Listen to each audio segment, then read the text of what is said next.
It's hard. In the city, we don't think of it as a place with environment, but there is a nature here and there is an environment here. And we've modified it. We've changed the ecosystems of the city, we've changed our lifestyles over time, and the climate is changing. This website is a way of bringing all those factors together. Mannahatta 2409 is a project to help the public in New York see the environment of the city, to modify it, and then to understand how we can create a future climate resilient New York City. I did a long project about the historical ecology of Manhattan, where we described in great detail what it was like as a wild place and full of wildlife, and it was like that for thousands of years. And then Henry Hudson comes 400 years ago and starts in motion a different trajectory of development, which leads us to where we are today. What we're trying to think about is the next 400 years in New York City. And are there ways to bring the kind of innovation that we've applied to the buildings and to the economy and to the arts and culture of the city, and apply that to the environment of the city, to actually make it last, have a city that's sustainable and resilient for the long run.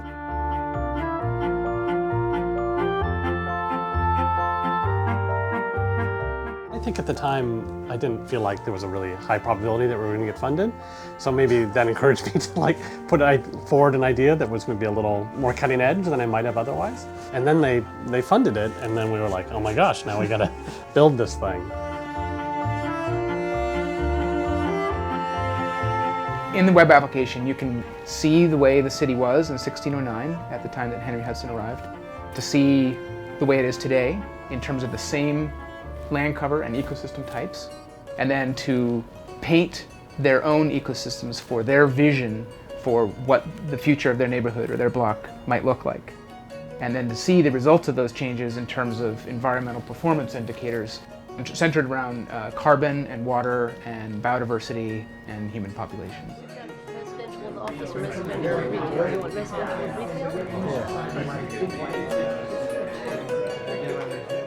As part of our process, we've been running a series of design charrettes where we invite all kinds of people to come and use the tool to give us feedback about it. Architects, teachers, artists, scientists, city planners, housing officials.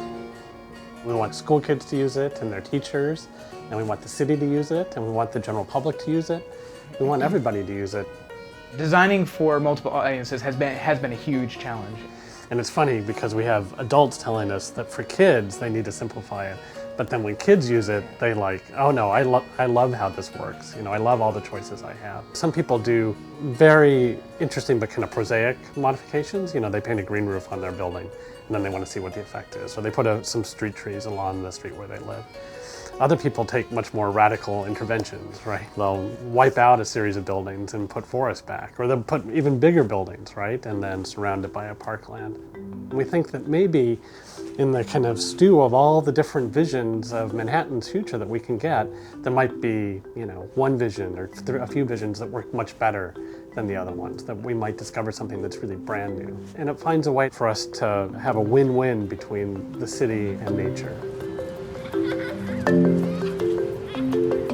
Within the Wildlife Conservation Society, we work in this global conservation program, which I think is a really dynamic, innovative place, right? If you can have people, at the end of the road in Tanzania, you can't be telling them on a minute-by-minute basis what to do. The institution has evolved forms to give trust to people. And I think what Kim and I have found is, even though we're here in New York City and in the center of the organization, we found that kind of trust. And that's what's enabled our work.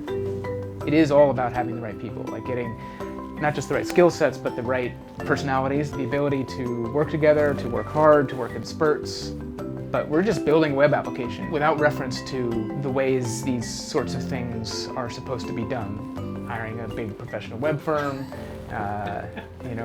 going through institutional channels, et cetera, et cetera. We're just doing it. That kind of approach of just going after the vision, that's an approach that enables new things. To the extent that an institution can carve out a place for people within the institution to think big, think in different ways, do things that we don't normally do, that's really what pushes things forward. So my advice for other cultural institutions taking on this kind of innovation is, you got to trust, you got to create the right environment, you got to populate your ecosystem, if you like, with the right players, the right people, and then you got to let the system run. I think that's what we have here at WCS, and that's why we're able to be successful.